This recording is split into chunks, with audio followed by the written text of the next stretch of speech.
Hello and welcome to the GamerRoos Podcast. Today is October 19th, 2023. My name is James Carrino and I am joined today by Minh Tran.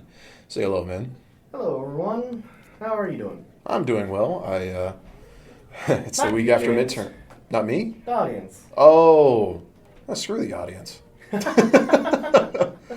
Alrighty then. All right. Let's get started with today's news. The recent news has been the stepping down of John Riccitiello, A long time coming.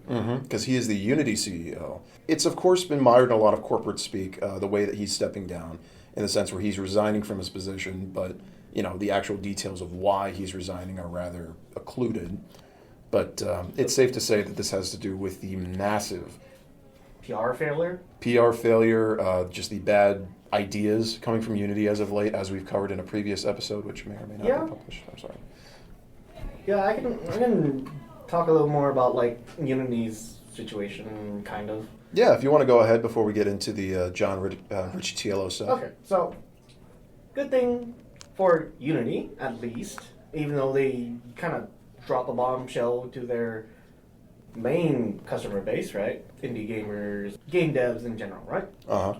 So they do have other forms of revenue in the form of special agreements, special adjusted platforms for other special case usage, whether it's in education, development, commercial environment, or contract environment, something like that.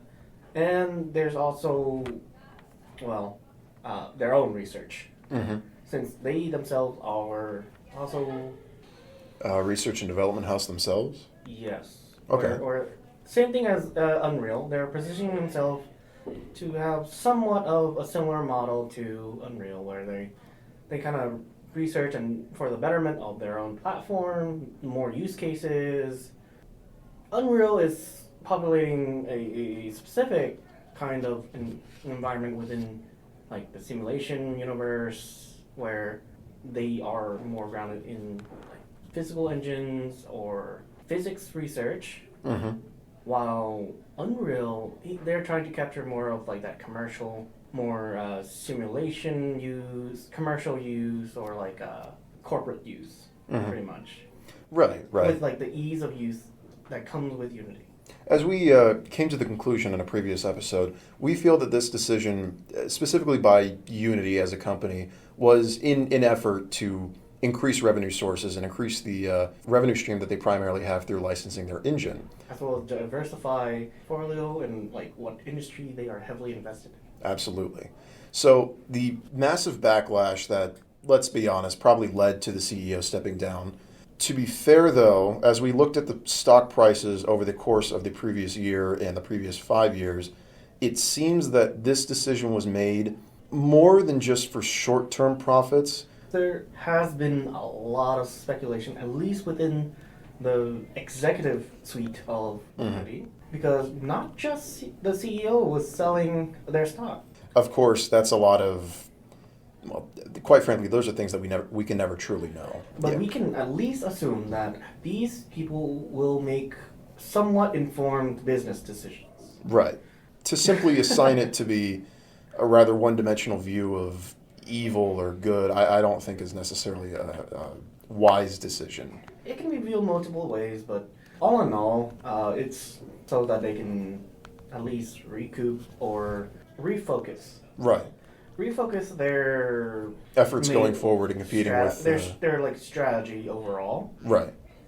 Because it's a huge shift. Because you start off, hey, power to devs. We let you get all this with such low benchmarks. Well, relatively low. Relative, yeah. It's not exactly running on a voodoo tube. But with the ease of the tools and the multitude of development from the community plus the Unity themselves, it's a big shift. They're trying to bring more stuff in-house, it seems, with how they are positioning themselves with that PR movement. I don't know. It's just the entire Unity situation has led to a massive souring in terms of public opinion on the situation. So it's difficult to see where Unity is going to go from here other than just writing the course and waiting until everything dies down. So this whole thing, I don't know, I'm 50-50 between a singular idea that came from this guy or just a lot of pressure from public. It's not a singular idea. I'm pretty sure other board members were thinking like, hey, this is a great spot to... Yeah, board members, investors. It is a publicly traded company, of course. So but like, you would get a lot of investors saying like, hey, we'd like some additional like return on revenue. Is there any way that we can... So I think that's probably where it came from, but it's difficult to say. It's difficult to pin down, yes, but at the end of the day, right, I personally, right, I think it's a little generational gap and something that it can be fixable if, open-minded about stuff and willing to hear others who are younger than them, probably less empowering, They probably have great ideas. Oh, yeah. They probably actually use the product, too. Either way, he's gone from the company. There's a new interim CEO, and they've refused to comment on the way that they're going to work their way out of this situation beyond just give it time. So, of course, the only thing we can do is give it time. I mean, hey, it's a breach in trust. It is. You can't really, do anything about that. So, only time will tell if Unity gains that trust back. In other news, Netflix is planning to open brick and mortar locations. Wait, what? Yeah, you heard that right. Netflix, the streaming giant, the people that killed Blockbuster Video, Family Video, and all them other video stores you like to go to as a kid. Okay. Wait, are they trying to sell like physical copies, or are they trying to be like with like theater? Well, see, that's the thing. Nobody really knows. Specifically, this report comes from a Bloomberg report, which is quoting Josh Simon, the company's vice president of consumer products, that Netflix is planning on opening a retail presence that combines dining, live entertainment, and other such ventures. Interesting. That sort of reminded me of what Uber Eats did in Japan. Like, there's only a few shops like this, but sit down and try to understand this. This is kind of weird. So there are brick and mortar stores in Japan for Uber Eats, where you go to this brick and store or restaurant, whatever, and you order Uber Eats to get delivered there. And you eat there. It's counterintuitive to what Uber Eats is, because it's supposed to be convenience. Yeah, but I'll order from my phone. Yeah, instead of just going up to the guy whose job it is to literally stand there and go, "Can I take your order?" Instead, I'm going to put that on my phone, and some guy's just going to hand me my food, going like, "Yeah, are you James?" I sure hope so. Sound like some animosity towards food delivery systems. I mean, I'm just saying, man, like either I can get in my own car and go pick it up after like a 5-minute drive, or somebody can charge me another $15 for a $15 order. Go ahead. I'd rather drive. Okay, to be fair, I don't think the regular consumer base is the real target audience for that kind of service. Yeah. I think it's more people in a hurry, or like either in the hurry or don't want to leave somewhere. Yeah, and that makes sense. But anyways, back to the Netflix thing. That's strange. Yeah. I'm sorry, we got into kind of a tangent there. But quite frankly, I'm interested. I'd go to a Netflix store just to see what they've got. I don't know. It feels like a themed cafe. Yeah, it sounds like it's supposed to be something akin to a Planet Hollywood or maybe like a Hard Rock Cafe. I don't know, but either way, it's like... But Netflix themed? Netflix. What show are you really going to be promoting? Are you going to cycle shows out? Cowboy Bebop, live action. I mean... I guarantee you... No, I guarantee you, like, at those Netflix retail stores, whatever it is, at those Netflix retail stores, there's going to be... literally just Netflix shows playing on repeat ad nauseum. And at some point, they're going to get through everything else Netflix like out and out owns, and maybe the stuff that they have on license for this month. And they're going to get to all their shows that nobody really watches. I mean, like, I can see Stranger Things themed stores. Oh yeah, yeah. I can see like what other thing? Squid Game 2. I think Squid Game 2 is on Netflix now. Squid Games? I'm not sure. I never watched the original series. But like that would be interesting if it was like a themed kind of like store. But like, well, see, that's the problem with having such a general idea of a Netflix retail presence. It's like it's weird. The problem with having such a minimalist design is that like, what exactly do you think of for Netflix beyond like the regular logo? It's just Netflix, and it's just a menu of movies. I assure you, it's going to be like a general store. It's just going to be the Netflix end. So you're just thinking it's going to be like a merchandise store?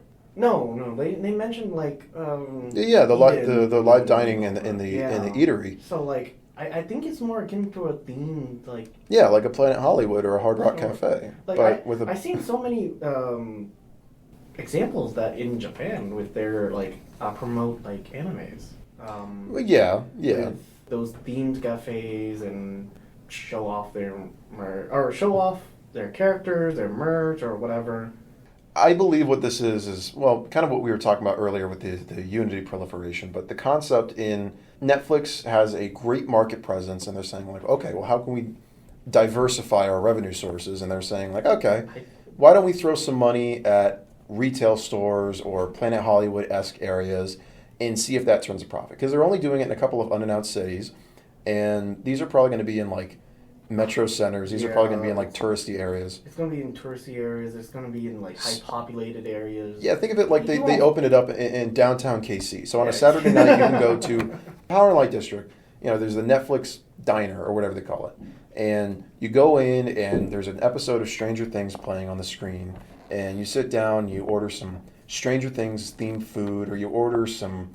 I don't think it's going to be a full immersion thing. It's probably going to be like a section that is dedicated towards like Stranger Things, and the next one is like whatever else Netflix has. I honestly don't know, because I honestly don't have Netflix either. I have a Netflix subscription, but I just use it to go through the action movies. I think Netflix is somewhat running dry. That's why they've been doing all that password sharing thing. They want to get money somewhere, and they aren't getting it from big name deals. So. Mm-hmm. It's trying to maximize the revenue streams. Again, I don't know how many times you're going to say that this episode. In an age and in an economy where we should probably like leave that note about like maximizing that economy, because that's all businesses go. Well, yeah, that's the point. Like if you're in management, you're not trying to maximize revenue sharing. You're not really doing your job in management. I mean, that's half the reason you're supposed to be there. We're marketing, right? Most of the business majors things. I don't know what they do there. The bottom line is that this seems to be like it's going to be a new, possibly future failure for Netflix, but it doesn't sound like they're investing too much into it. It sounds interesting. I'd go once. If they executed on it well, it might be for the better. Right. If it works out, and if they have a couple of successful locations, I guarantee you they'll stick around until they stop making money. We'll see what happens. Interesting. Yeah. It's something interesting. But for other news. Well, hold on.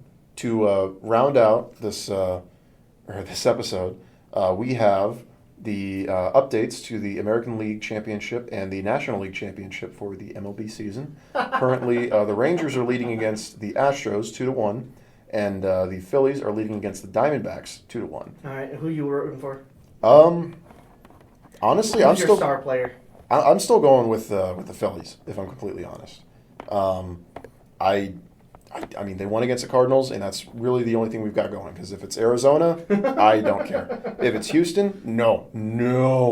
If it's the Rangers, what did Houston do to you? Well, they cheated. Well, that's big. I wouldn't know. But the Rangers, otherwise, I just hope the Rangers win against Houston. Mm-hmm. If the Rangers win and the Rangers face off against either the Phillies or the Diamondbacks, I'm fine for this postseason. But if Houston gets to the championship again, I think I'm going to have an aneurysm. I think you already are. I'm going to get there. Oh boy. Keeping with the competitive spirit, there's like a couple of big tournaments going around this season. To be fair, it is like competitive season in the gaming world. There is the Dota Invitationals, Mm-hmm. League of Legends World Championship, Mm-hmm. and for those that don't know, Pokemon has a competitive What's scene. a Pokemon? Pokemon? Pokerman. There are actually 4 leagues. Mm-hmm. Not leagues, but tournaments. The TCG, trading card game. VG, video game. Mm-hmm. Go. Oh. And United. Is that the MOBA? Yes. I forgot that was still a thing. Most of us did. But Go was a surprise to find out that there was a tournament for it. I mean, I like Pokemon Go as much as the next guy, but competitive Pokemon Go is not exact. Well, the problem with Pokemon Go in general is that it's not, like, I get it. You can be competitive. There's enough of a player base to where I can see a competition scene gathering. But for God's sake, in the battles, you're just mashing the fuck out of your screen until you can use a charged attack. And you're really, the only level of strategy is either switching out your Pokemon, maybe saving the charged attack instead of using it immediately, and the 2 shields you get. Well, outside of, let's say, Go and Unite, right? The more, attraction to tournament is the VG and TCG scenes. Mm-hmm. I'm not going to talk about TCG because that's a whole beast on itself, because TCG tournaments are very, how do you call it? Rigged? No. No. Foreign to us? It's hard to explain. It's a lot of math. I'm not going to lie. Hey, I became a bio major specifically so I wouldn't have to do math. They asked me to do multiplication in class on a test. I'm like, whoa, slow down there, bro. I haven't had to do this since the 4th grade. Hey, I'm an engineer. I'm in the same boat. Anyways, the big beast is the video game scene, where a double format, and right now in Sacramento is a regionals. I don't know where else is having their regionals right now, but that's what's being promoted on To all you players in the Pokemon Arctic, Twitch. report to Outpost 31 for your local regionals, all 2 of you. But right now, competitive Pokemon is interesting because there's so many things you have to account for, but also you have to be the one that actually train your Pokemon that way. Because I'm not going to go too much into it. It's just, hey, you have to actually obtain the Pokemon yourself, level them up, and get the stats you want yourself. See, I've seen some videos on YouTube where competitive Pokemon raising is nearly impossible because of the way that the RNG mechanics work. And it's become a lot less occluded in the more recent generations. The idea of, breeding and breeding and breeding and breeding for like the perfect IVs, for the perfect then EV training after the fact, and then getting lucky with RNG, and you might as well just cheat. And by cheat, I mean like generate a Pokemon instead of. Yeah, but it's taking that aspect, right, of like training and breeding your Pokemon. It's like running a marathon before you even sit down for a competitive chess match. Actually, like look into like the meta of which Pokemon is better to raise, what kind of movesets you should be like thinking about, and your overall team strategy. And like, I've only recently found out about Pokemon competitive scene like a few years back, and my God, Listen, I like playing Pokemon as much as the next guy. A 13-year-old represented. Is a part of the U.S. team for the World's Championship, like in August. God bless that dumb son of a bitch. And guess what? He's from over on Park. Hey, I'm sorry. I need to take back that comment. I mean, a proud citizen of Kansas. Hold on, Kansas? Kansas City. Oh, never mind. Screw the bastard.